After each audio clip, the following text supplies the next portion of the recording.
Hey guys, this is Stephanie Heller, and you are watching the Sales Superstar Training for Personal Chefs. I'm so glad you're here and want to welcome you to this new video module. So you could be watching this in a couple different ways. You may be a part of my group program called Culinary Client Magnet, where you have multiple modules that you're following, or you might have gotten access to this or purchased this through a mini bundle for Sales Superstar. Either way, I want you to know that I'm grateful for you, and I am so happy that you opened yourself up to this opportunity to improve your sales for your personal chef business.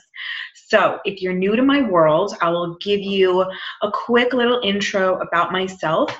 Then we'll talk about a little agenda for what I'm going to teach you right now, and then give you some follow-up steps and homework for you to complete to get better at your sales process. So a little about me. I have the group online, Elite Personal Chefs. You might be in that group and we might be talking and interacting, which I love that group and I hope you do too. Maybe you have found me through another online platform like Instagram, LinkedIn, whatever it is. We found each other. So the reason why I do this is to help other personal chefs get better at what they love. I've been a personal chef for, this is coming the 9th year that I've owned my business, Ripe Personal Chef Services, which is based in Scottsdale, Arizona. And right now we have 6 chefs that work for the company. Some are part-time, some are full-time, and a full-time culinary manager.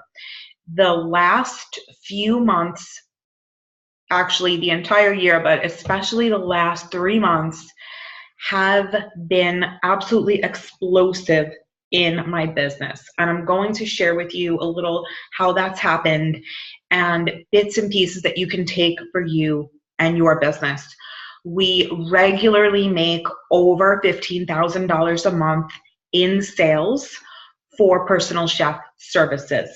In what we call in-season high months, it is double that, meaning over $30,000 a month in sales. And I know that sounds batshit bonkers to you if you are just starting out and you think, how is this possible? What the hell is this girl doing? And I'm here to tell you that there is nothing crazy or magical or insane or illegal about what I'm doing. I've just done this for a long time. I've learned to do it the right way. I've created a formula, and that is one of the reasons why I started coaching, is because so many people kept coming up to me and saying, how are you doing this? What are you doing? I started being a personal chef for a year or two, and I couldn't even get consistent clients. How are you doing this for 8 years, 9 years? How are you signing over and over 5 athletes a season who are on year-long contracts? So that is why I started coaching. It might be one of the reasons why you're attracted to listen to me and kind of hear what I'm saying. But I will tell you right off the bat, there's nothing special about me or interesting than compared to you. We're all regular people. You might even be a better cook than me. I have no idea, and actually it doesn't matter. The only difference is I found a way to do it, and I do it over and over and over, and I don't stop. So that's a little about me. And what I also want to share with you in the intro is whatever place you're at right now is perfect for you. One of the reasons why sales get so scary and off track is people think they should be somewhere else than where they are. And that is completely untrue and crazy and takes you off on these mind stories that really hurt you and don't help you. Because if you are just starting out and you are in the first 1 to 6 months of your business, it's not even reasonable for you to expect to have book 5 clients a week every week and you're making $1,000 a week and this is your full-time job. That is just the expectation is unrealistic. And we're going to go into the training today. What are realistic expectations? Because that takes you off track and it will make your sales suck. Another thing that I want to assure you that you're in the right place is you are smart enough and lucky enough to say yes to get help. A lot of people want to just wing it and struggle and make everything so hard for themselves by not following what somebody else does who is successful. That is how everybody learns. This is why you go to culinary school. This is why people go to college. This is why people stay at jobs and work with bosses and mentors and coaches, because they are further along on the journey. It's not that they're more special or smart. It's just that they're further along and have learned other ways to do stuff and make it easier to follow a path that's already been done. In this training, you're also going to be getting audio recordings of me on prospect calls with real people that have called into my business to inquire about services. That's one of the best ways to learn how to do this, is to hear somebody do it. If you have never heard a call being done, how are you even going to know what to say? And another thing, we give you the scripts and the templates so you can follow what we do and then make your own. Modeling somebody who has what you want and who is good at what you want to be good at is the quickest, fastest way to do it. So congratulations that you did that. You're already steps ahead. If you need to pause this and take notes or write down questions, please do so. I will also be flipping between my screen. I might show you my desktop. I might just be talking to you the whole time. I might be doing a split screen and showing you some writing so you could follow along. But please don't rush this.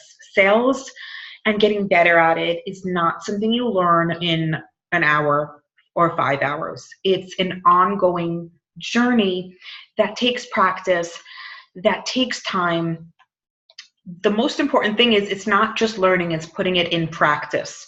So you have to be actually practicing, possibly with other people on the phone or even by yourself, what it's like to be in a sales conversation. It's new to a lot of people. It was new to me.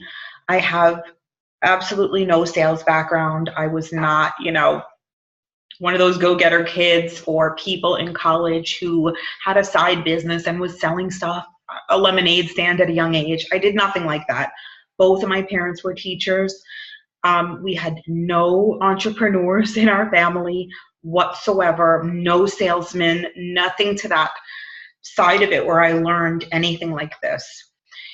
I learned it by doing it through something I love, which was cooking and my personal chef business, because I knew I couldn't cook for people and make this a business unless I learned how to have a sales conversation, or they sometimes call it a prospect call, or a screening call for a cook day, whatever. There's a million ways to call it. The reality of it is you are on the phone with somebody with the potential and in the conversation to sell your services. That's it. So I don't have a background in this. I learned it by doing it, and you're going to do the same. If you are one of the lucky ones who signed up for the private coaching call with me, the extra bonus that you could have purchased with it, we will do the mock call together. We will do your script together, and you will get to practice it with me, and I will give you feedback. So this is going to be awesome, and don't be nervous. I do this with a lot of people. If you did not scoop that up and you maybe want to do it, you can email assistant@stephanieheller.com and see if any are available. Those are much fewer of those because they're one-on-one time. So let's get started about how you can improve your sales in your personal chef business. I'm just going to flip to my notes here. You'll still see me on the screen, and I will be just talking back and forth, and I might share this with you. So today we're going to talk about building confidence in your sales conversations. We'll talk about if you're shy and if you're sensitive, how you can make this easier for you. We are going to talk about what shiny object syndrome is and how it takes you off track every single time in sales.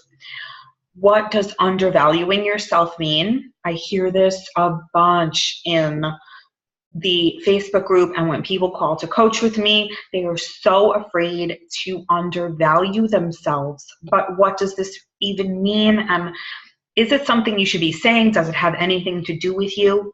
We'll talk about that. We're going to talk about unrealistic expectations. We touched on that a tiny bit. And stretching yourself too thin, being on too many platforms, getting unfocused, and how you get off of the hamster wheel of trying to be everything to everybody.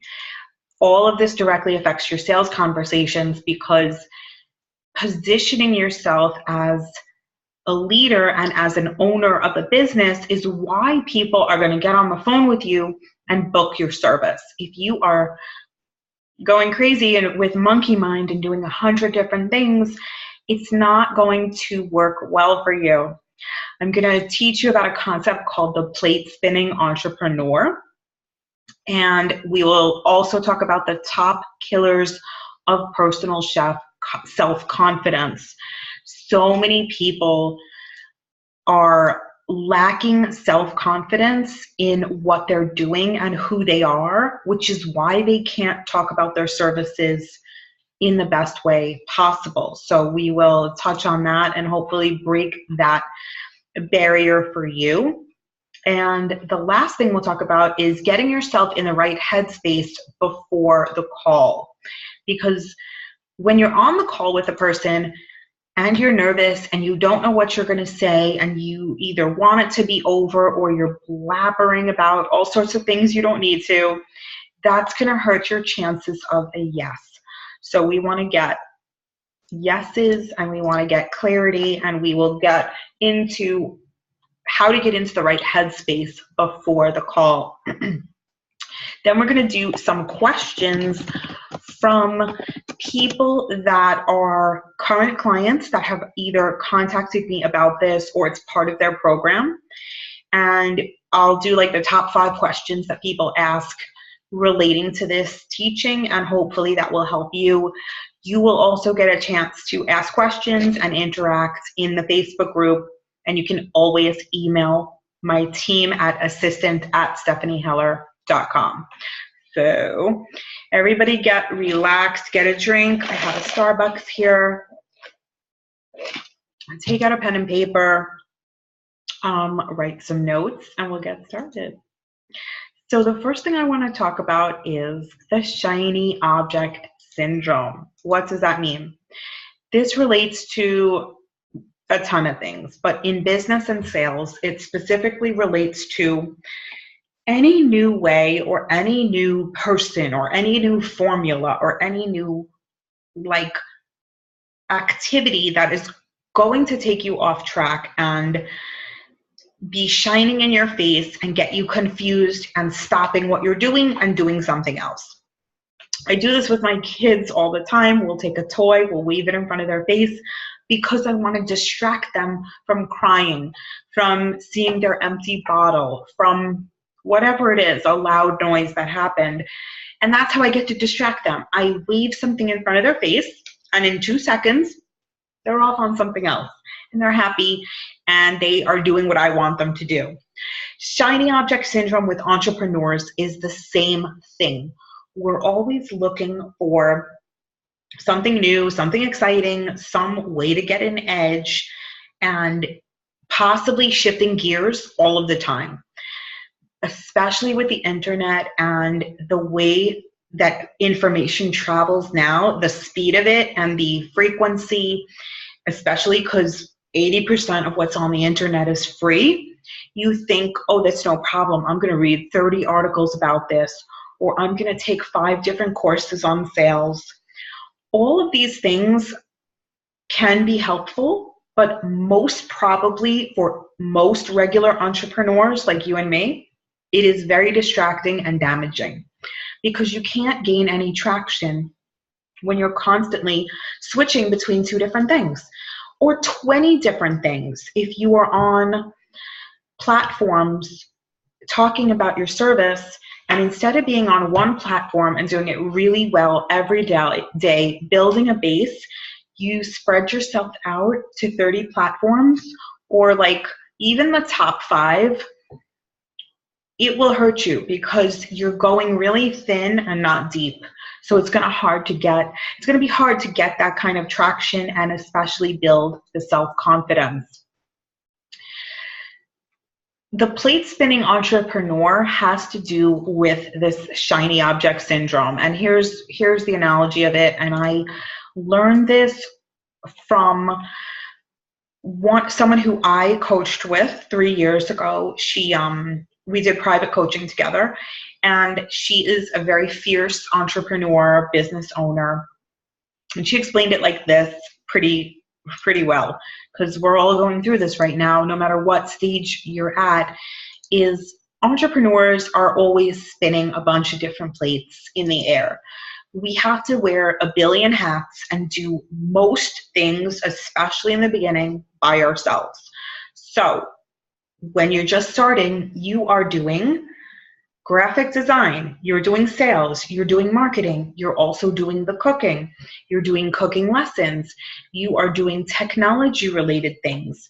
You may not have experience in any of these things. I mean, I know I didn't. I barely knew how to cook, honestly, when I started, but I had very little graphic design experience. I didn't know how to put a website together. I didn't know how to write blog posts or anything like that. So we're spinning all these plates all of the time in the air, and it can get very draining. It can be hurting your self-confidence when you're seeing somebody's website and it looks amazing, and then you go to Wix or GoDaddy and you're putting your own website together and it looks like crap. So you feel like a failure. You feel like you can't do this, so why even try? And it stops you from moving forward. That's what I'm talking about with spinning the plates. Is you're doing so many things and you start comparing yourself to others. Once you start comparing yourself to others, you can get off track so easily. And this happens so much with social media, especially if your head is not on straight and you wake up the first thing in the morning and you get on Facebook and you're looking what everybody else is doing, what everyone cooked last night, what fancy party they went to. Facebook is a place where people come and show you what's going on great in their lives. Who posts on Facebook that I just got denied for a mortgage, or a client just asked me for a refund, or somebody just called me and told me they were sick from the food that I gave them, or my kid is sick from school and now she has to be out for 2 weeks and I can't work on anything that I was supposed to work on. Nobody talks about this. What people come to Facebook and talk about is, I just sold $1 million in sales, or I'm going to Hawaii and here's a picture of me in this bathing suit because I lost 40 pounds. I mean, these are not realistic things that's going on every day in people's lives. You're getting the tiniest snapshot of what is happening in somebody's bestest, highest point of their day, of their week, of their life. I mean, when my kids were born and I posted that, it's the tiniest snapshot of my life. And yes, I was so happy, but that's what my 600 friends are watching, and they think that that's all my life. They don't see how many nights you're up 24 hours straight feeding them and changing them and crying and having a huge headache and not eating. I mean, you don't see that part of it. So my point is, don't go on Facebook and compare yourself with others. You are in the right place for your business. Even people who are 1 to 2 years in their business and they're looking at me and other business owners and chefs who are in years 8, 9, and 10, you cannot compare. It doesn't make sense. It is not apples to apples. It is like apples to a washing machine. It has nothing to do with each other. we might technically be in the same business of providing food service. We could be providing totally different services. We're in a different location. We charge a different price. We have a different skill level. I mean, all of these things take you off track and they mess up your sales process. And that brings me to the third point of the plate spinning entrepreneur. It erodes your self-esteem. And that's what is the most detrimental part of this. If you don't have self-esteem and you don't believe in what you're doing, getting on the phone with people and talking about it is very, very hard. And ultimately, you will not do it, or you will make excuses and you'll stop doing it.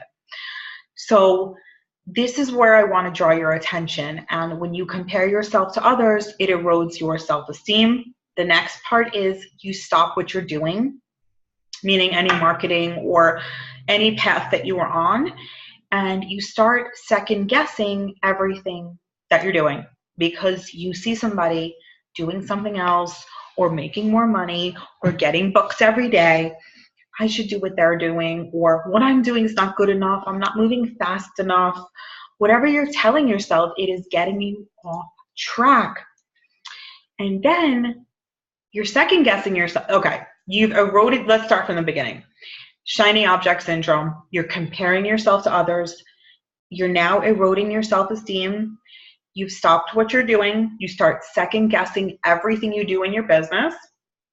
And then you switch activities before you have any relevant feedback. So if you're trying to gather Yelp reviews and build your Yelp profile, and you read or see something that Google reviews are better, and you need to do that to build your Google profile, you're switching tracks and you're stopping what you're doing, and it's cutting your self-esteem. That's one example. When you switch to the next thing without getting any feedback or making any traction, your confidence goes down even more because you didn't fulfill and succeed at one thing. So your confidence is shaky from that. And then it's like, okay, I can't even get these reviews on Yelp. Now I'm going to try it on Google. Oh, it's so annoying. Nobody's emailing me back. I don't know what I'm doing. My Google profile is messed up. Whatever things you're telling yourself, it's degrading your self-confidence. And then the last part of this is when you keep switching between activity and activity and you're not really following through, you are not building enough self-esteem to sustain you. So what happens in the beginning of a business, if this is a new venture for you, or you've had trouble in the past getting and keeping clients, you keep switching from activity to activity and you don't get really good at anything. You get okay or mediocre at some things, and then you completely switch because it doesn't feel good and you want to try something else and get good at that and be good. So these are the ways that the plate spinning entrepreneur takes themselves out of the game and kind of handicaps themselves on a lot of sales calls. So this concept is something you're going to go back to in your business. It's probably going to be a long time before you stop doing all the plates in the air. You know, I did my own website for the first 5 years, and then at year 6 I had enough money and I wanted to spend it on getting a real, what I call, not a real website, but a professionally done website. And I still update it myself. I still add the pictures. I still do all of the copy changes myself, but I had somebody lay out the whole thing and kind of, you know, do it that way for me. And that took many, many, many years. I used to do everything myself. Now sometimes I have a blog writer write blog posts for me, or I'll take somebody with me, like an assistant, to go food shopping for a client, or I'll have them go food shopping first and meet me at a house. Whatever it is, you then get to stop spinning so many plates and start doing the things that you like. So let's get back to the sales training and building confidence. This whole concept has to do with you building confidence. The next thing I want to talk about is, what does undervaluing yourself mean? A lot of people say this is such a loaded statement, and I hate it and I love it, and I have a lot of feelings about this, and you might too. The underlying thing I want to convey you about it is, it's bullshit. And it is something you're telling yourself to stay out of the game and not hear a no and not feel bad. So when people use the word undervaluing myself, it's usually in a phrase or something like, they wanted a dinner party for 10 people and they wanted to pay $35 a person, and I was just undervaluing myself so much that I didn't book the job. There's a lot of things going on there. It could be the client was not a match for you at all because they just didn't have the budget. It could be that you were confusing in what you were saying to them. And it could be that you really don't understand your value, which is what it usually is with people, and especially me in the beginning when I started out. When you start any new venture, anything, this could be business related, it could be in life, learning to play tennis, even being a mom, taking care of your kids, learning a new language, starting anything new, there's what we call a learning curve. And in the beginning, you will be at the bottom of this curve no matter what. Even if you grew up in a cooking family, if you spent 10 years in a restaurant, you're not going to know how to run a personal chef business. You're just not, unless you have been around it and you have experience in it. So you're at the bottom of the learning curve. As you gain time, experience, and momentum, you keep going up the curve until it gets easier and easier to learn and do stuff. When you're at the bottom of the curve, you don't know your value because you don't have enough experience in the industry to make it make sense in your head. I hope I conveyed that well. So let me give you an example. If you're new in this business, let's say years 1 and 2, and you don't have consistent clients, you don't have consistent leads, like the phone is not ringing every week, or you have a couple clients and then they drop off and then you're dead and dry for a couple months, that is a confidence shaker to where you are up and down and you're riding the roller coaster and you're not sure of your value because you're waiting for the outside world to tell it to you, because you haven't built up enough experience. And this makes sense. You're not supposed to charge $500 a person on your first dinner party when you have absolutely no idea what you're doing. It feels fraudulent to you, and a client will feel like it's fraudulent, and you will not be booked. And that is the mismatch of what's going on when you feel you're undervalued. It really doesn't have anything to do with the other person inquiring. Let me say it again in a different way. Let me give you another example, because this is important, and it stops people from really gaining traction in their business and in their life. Hold on, let me think of an example.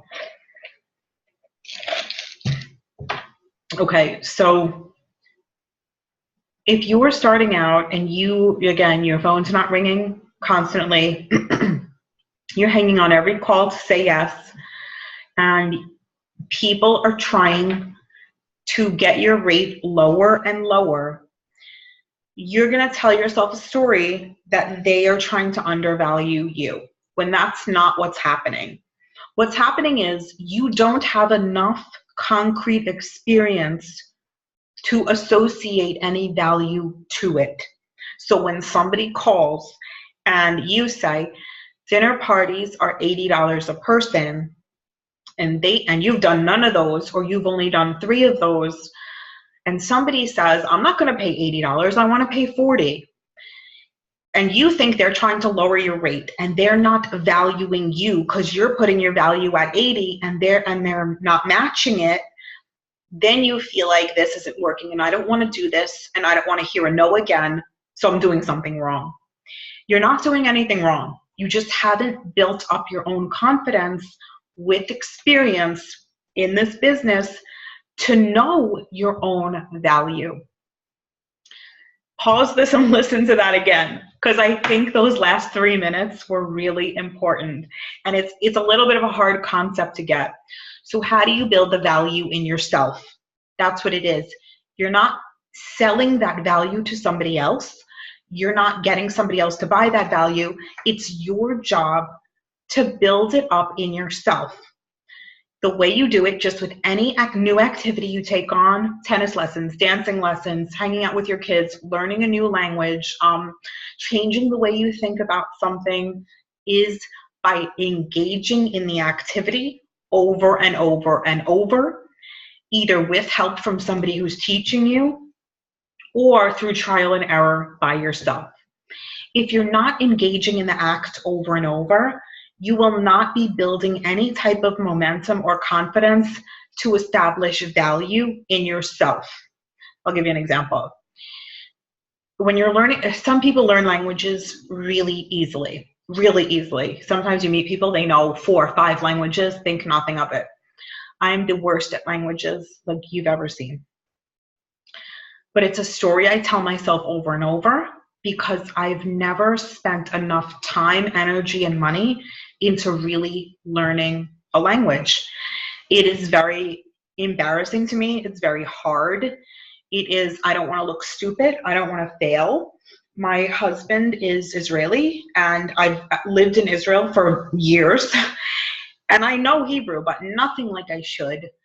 And it has always been very hard for me because I don't allow myself to learn it and be bad at it and then learn the right way and build value in myself to where I'm not nervous. So I just disengage from it. And that's what happens with sales, and especially with personal chefs who think that their main job and their only job is to cook, when in reality, that is just part of the job. And when you get really good at this, it winds up being a smaller and smaller part of the job, because your sales and how you build a company is going to be just as important as the cooking. But in the beginning, you think the cooking is so important that I don't have to do this, and I don't have to get good at it, and I don't have to be uncomfortable with it. Then you don't have any clients. And that's when you shut the door and you say, this isn't working and I don't know what to do, and you disengage.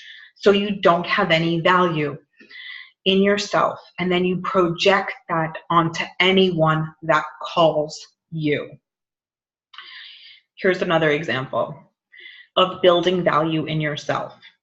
If you have perfected the weekly in-home cooking, meaning like a multi-meal service where you go to somebody's house, cook multiple meals at once, package it, label it, leave it in the fridge, and you really don't have any experience in dinner parties, when people call you for those, you're going to have a rate and an idea in your head that might not match what's out there because you're not experienced in doing them. So you could be trying to price it at $100 a person, and everyone that calls you is looking for a fried chicken buffet for $10 a person, or they want you to do a drop-off catering and you don't do that. You wind up getting a lot of inquiries and a lot of weird stuff of things you don't even do when you're not clear on your services, on what your value is. So I hope that made sense to you, that saying, you know, I don't want to undervalue myself, or I feel undervalued when these people call me and ask me for this, it's really something within you that you have to build up and that you're responsible for. You are not responsible for somebody else calling you and saying, I want to spend $100 a person. It doesn't happen like that, and it shouldn't. You have to decide what you bring to the table by your experience and what you have invested in your experience, in your education, and in your skills. Once you're confident in that, you will know your value, and this will be a non-issue. 1 second. And it takes practice and it takes time. The way you build the value, and I said this before, is by doing the task over and over and over. And it doesn't have to be for an absurd price. You could be doing it for free. You could be doing weekly in-homes or dinner parties at a really reduced rate so you can build up your confidence, and that's how you will get out of that trap. Okay. Any questions? Take a second, write it down about that. You might have a lot of different feelings about that. It's very emotional sometimes to try to understand what is real value in the marketplace, because people think they're selling one thing, but they're really selling something else. A lot of people start out thinking that they're selling their time and that they are booking an hourly chef service. One of the things that I teach and the concepts that I am really big on is you are not selling your hourly chef experience. You are selling time back to your clients. You're doing it with a weekly in-home. You're doing it in dinner parties. You're doing it with professional athletes and actors, and everybody is calling you to get time back from an activity that they don't want to do. They don't want to food shop. They don't want a menu plan. They don't want to cook it. They don't want to serve it, and they don't want to clean up. Those 5 basic things are the activity you're doing to give them back time. They actually don't even care about the activity. Even foodies, they'll, people are like, I love food shopping, but, I want somebody to cook for me. I mean, they don't care about that. They want the time back that they would spend food shopping. Once you can understand that, your whole view of your business will change and your whole value will change. So take a few minutes, think about that. Take a deep breath, and we will go to the next topic. Okay, next topic we are going to talk about today in Sales Superstar is unrealistic expectations. I touched on this a little before. The way the world is working now, the availability and frequency of unrealistic expectations is beyond catastrophic. You see pictures and you see things coming to you in real time on a tiny little computer that we call a phone that you hold all day long, feeding you profoundly unnecessary information. It is unprecedented in the time that we're in. So your expectations are likely off the wall bonkers, and this happens a lot with weight loss. It happens a lot with making money. It happens a lot with the entrepreneur lifestyle and what it really means. Because of the way we receive information and how fake, and I don't want to say fake, I'll say sliced up. Like when you see slices of something, you're not seeing the real picture. You could even equate that to food. When you're doing like a beautiful roast, a beef roast, and you cut in the middle and cut like the most beautiful slice, you're getting the most gorgeous piece. It's medium rare. It is red in the middle. It's got beautiful pepper coating on the outside. It's seared on both sides. It's juicy. It's moist. That's the picture you're going to take for Instagram. But nobody sees what you did to get to the store to sear it first.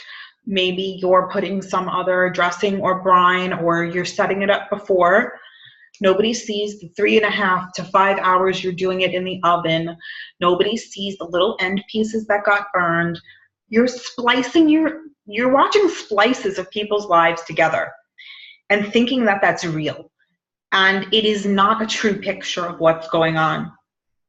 When I tell you stories of, oh, this athlete just signed with us, or whatever it is, there is hundreds and hundreds of hours of work and experience and skill and money that I have invested to even get to that point. And I want to make that clear to you. When you have unrealistic expectations about what your business should be doing right now, it will knock you right out of self-esteem, and you will not be able to build value in yourself. You will not want to get on the phone with people. You will be scared when somebody of high net worth or somebody who's well known calls you. You will feel unworthy of even taking that call and providing the service. So this is important for you to understand real expectations. And I'm going to give you my idea of real expectations in terms of sales for your business right now. Again, this is just my opinion of my years of experience doing this. In the first year, you will not likely have the sales or the quantity of clients that you think you should have. Everyone thinks they're going to start a personal chef business, and in 3 months, maybe even less, you're going to be working 5 days a week. I don't need a part-time job. I don't need any help, and I'm never going back to a restaurant or my office, whatever it is. In the cycle of an entrepreneur's business, the chance of that happening is very close to zero. And that's normal. It takes anywhere from 1 to 3 years of doing this every effing day, not sidetracked with something else, not working a part-time job, not switching gears and complaining on this, that, and other thing, not being sick, not taking time off. 1 to 3 years to build a full client base, meaning you're working regularly 4 to 6 days a week, whatever it is, and you're probably bringing in 1,000, I don't know, maybe 600 to 1,200 a week. That is what I would consider realistic for a personal chef business, 1 to 3 years. If you are in your 3rd year and you are struggling with the phone ringing, meaning you don't have enough leads coming in, something is not working correctly. You could have, I mean, there's a million things, and we can go into that in some other teachings or any questions you have. But by year 3, as long as you have kept up momentum and you've stayed true to your mission and you're not flip-flopping and you haven't stopped for huge gaps at a time, your phone should be constantly ringing. Meaning, in year 3, I had, I would say 5 inquiries a week minimum. So that's about 20 a month. And what happened in year 3 is I was working for a billionaire 3 days a week. The other 2 days, Monday, Wednesday, Friday, the other 2 days, Tuesday, Thursday, I was taking regular clients and going to them. And on year 3, my phone kept ringing. I had no slots left. I did work double. Sometimes I really didn't want to kill myself anymore. I was making a lot of money just on that one client. So I said to myself, my phone keeps ringing. Why don't I hire somebody to work with me and for me? And I would take the jobs under my company name and book them and pay them out.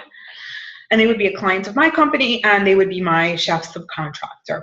That's how that starts. But it all starts because by year 3, you are probably going to be booking up and your phone keeps ringing.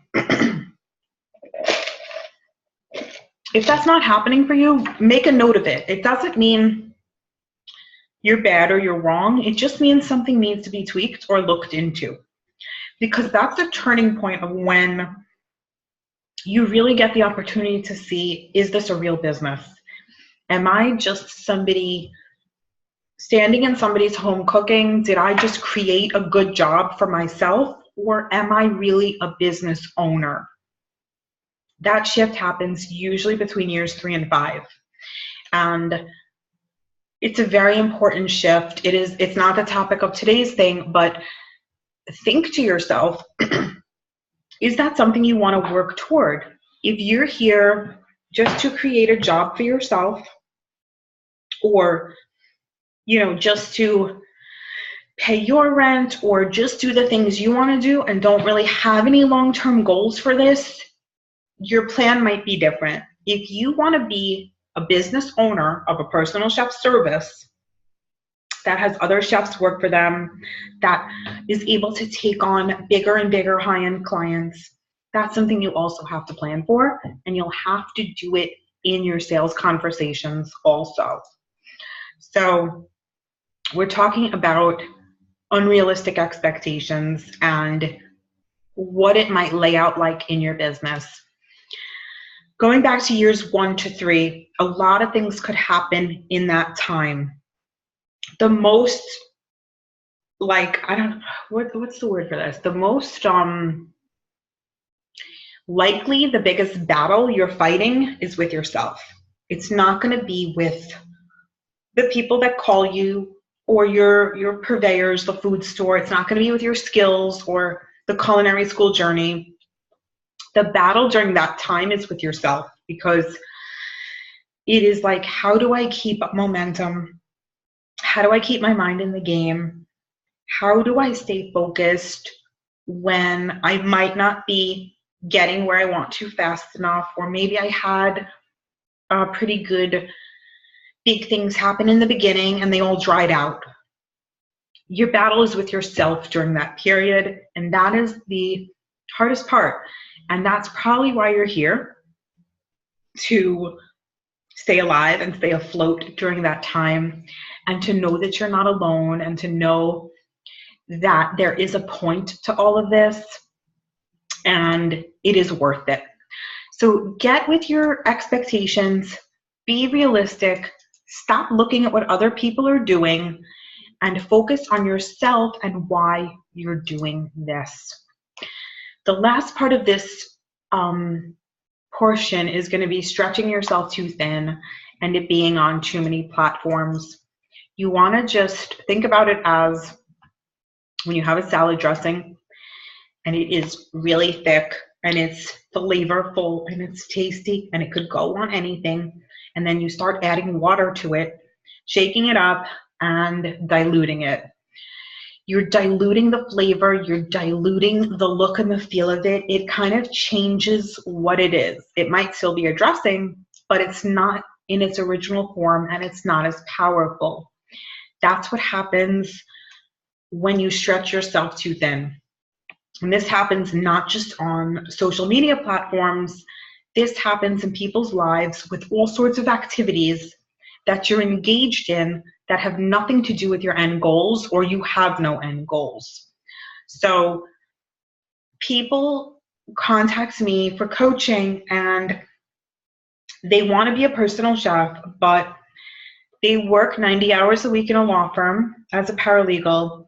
They got their nutrition degree. They're doing health coaching on the side. They're getting their yoga certification training. They're getting trained in Reiki. It's too many things. It's mind-boggling why people think that they can't be good and successful at something when they have their hand in so many pots that have nothing to do with the end goal. You will never get rich or famous or happy doing all of those things together.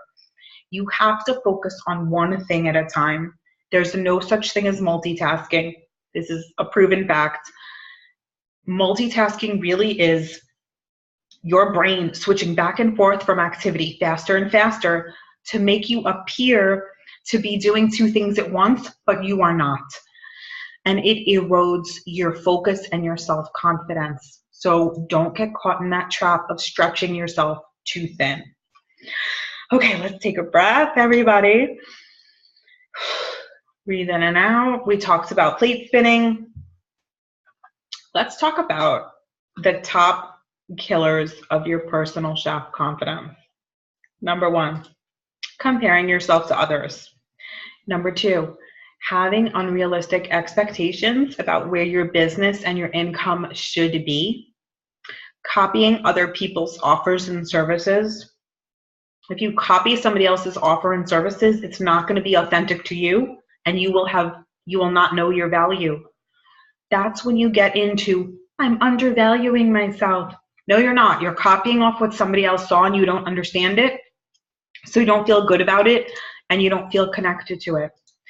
Number 4, price switching. When you're changing your price for every single person you talk on the phone with. You need to have a core pricing structure that is then edited to people when they call. Most people, you're not even going to need to edit it. There can't be reinventing the wheel for every single person that comes in, because your price switching erodes your self-confidence. You don't know if your problem is the price. You don't know if the problem is the way you're speaking about it and explaining it. You don't know if the problem is the lead coming in is completely unqualified and shouldn't even be calling you. You won't know what it is when you keep switching the price. You have to kind of keep it the same and have it even out. The fifth thing that is a killer for personal chef self-confidence is desperation for a yes when you are on the call. And this usually turns out into lowering and lowering your price, and then you feel like you're undervalued. So if you are on the call and you feel like it's going shitty and you're desperate for a yes, and you quote somebody 100 a person and they're like, that's ridiculous, and you go, okay, I could do it for 80, but I can't do filet, we're gonna have to do chicken. And then they go, but I don't want chicken. Instead of chicken, can I get another cut of meat that's not filet, but it has to be beef? Oh, and I want to pay 65. Okay, then no appetizer, we'll just do the salad. No, I need an appetizer and a salad. And then it comes into this negotiating, which in some cases could be fine, but it's negotiating on a level where you will no doubt walk away feeling undervalued. Even if you book the job, you're going to be pissed. So getting on a call and being desperate for a yes makes it very hard for you to feel good, and it makes it very hard for you to get a yes. Excuse me. Doing jobs out of your scope and of your knowledge just to make money. So if you are used to doing dinner parties only, and then people are calling you for a meal delivery service, you don't know what you're doing, and they want to pay $5 a meal, and you start doing it just because you want to make money, that's undervaluing yourself, and you're going to feel it when you deliver it, and you come back and look at your receipts and realize that you didn't make anything, that you barely broke even because you didn't know how to price it, you didn't know how to do the service, and you feel weird. So that's doing jobs out of your scope and knowledge just to make money. The seventh thing is not dedicating enough time, energy, or money to the specific task at hand. If the task you're doing is improving your marketing, or it's getting consistent leads on the phone, or a sales conversation, if you just dedicate 5 minutes once a week to it, you will not have the results you want. If you put $5 on a Facebook marketing campaign that you set up incorrectly, you're going to walk around wondering how much Facebook ads suck and how they don't work, which is completely untrue. So not putting enough time, energy, and money into the specific task at hand is one of the reasons why personal chef self-confidence goes to the toilet. The last two are not having a set plan and timeline to follow. And the last one is keeping poor systems in place too long after you clearly see that they don't work. An example of this could be, I was coaching a client who is like the sweetest woman, and she was doing a meal delivery service for $8 to $10 a meal. There was no minimum that people could purchase. She was delivering twice a week. She was going to multiple locations. It was a shit show. Every week ended, she took out her receipts, she added it up, she added the fee she got, the $8 to $10 a meal, and then I told her to take the number of hours she spent per week on it. Every single week, she was in the toilet. She made no money on it. I'm not even kidding you. She had to pay out of her pocket to complete the service. This happened week after week after week. And I was like, you know, this isn't a business. You're basically doing a hobby that's costing you money. So she didn't realize it until it really laid out that she was not even making $3 an hour. Literally, it was that scary. She loved what she did. She was a great person. She was a great cook. She wanted to help people. It was just so unfortunate that she stayed in that system too long that wasn't working. She knew it wasn't working, but she kept doing it because she was so afraid to do something else. So don't get caught in that. The last thing we're going to talk about on this specific training is getting yourself in the right headspace before the call. These are some rules that I have for myself, and I have, I teach this to coaching clients and people who work with me. Number one is don't do any calls while you're driving or doing anything else that's remotely distracting. Running your life on a cell phone while you're on a bus or in a car is extremely disengaging to the person on the other line. They know you're distracted. It's dangerous. Don't do it. Literally, do not call them back. Answer the phone when you're at home or when you're in a place to talk. Before your sales call, I still do this. I do this today for coaching clients. I do this for a lot of things. I meditate for 5 minutes before the call. Just silence, or I'll listen to something. And I ask, how can I best serve this person, or what do I need to listen for or hear while they're on the phone? Because when I go into it with my agenda of, I have to sell them this $300 package, it's not of service to anybody, even if it's what they need or even if it's a great deal. If that's not how they could be best served, it's stupid. It's a waste of time. So I meditate on that. Third thing of getting yourself in the right headspace before the call is to be okay with any outcome. And I know that's hard. If it's a yes, if it's a no, if it's a I have to think about it, it all has to be the same to you. It actually doesn't matter the outcome. The point of it is you showed up as you, listening to what other people need from you, and then decide if you can help them. Sometimes it'll wind up in a yes, sometimes it'll be a no, sometimes it'll be I have to think about it, and you'll never hear back from them, which is also a no. It doesn't matter. You have to show up with a good attitude and not care, and then things will start changing. Last part of this is along the same lines, is don't put all your eggs in one basket. That's why you need to have many leads coming in per month, and it is vital to your sales process, not just making money. Because if you have one call a week that you get to practice on and you get to talk to somebody, you will not be doing as good, no matter what you're selling, as somebody who has 5 or 10 leads coming in per week, because they're just getting better and better at their own process, which is what this journey is for you. So having enough leads and having those consistently is one of the reasons why you get better at your sales process. That's a mouthful. So we talked a lot about different concepts of confidence, of the sales process for personal chefs, of what to do with shiny object syndrome, what does undervaluing yourself mean, having unrealistic expectations, stretching yourself too thin. I hope this has served you well. Everything is much better when you listen to it a couple of times. Write down questions. Think about these things for yourself. We don't have to agree on everything. I just teach you my perspective, and I want you to be successful.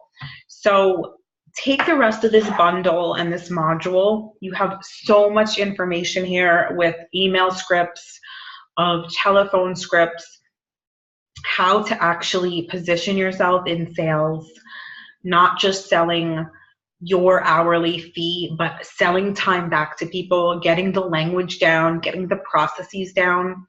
And after repetition and after time, you will see an improvement.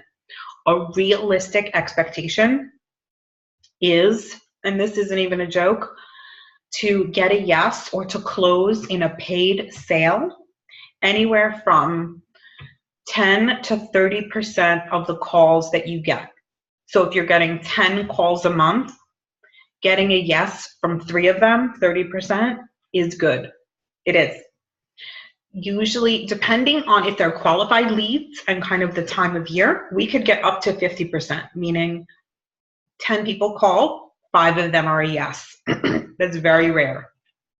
It's rare. 10, 20% is good. That's why you have to have more leads coming in. So I hope this has served you well. Let me know if you have any questions, and I will talk to you guys soon. Bye.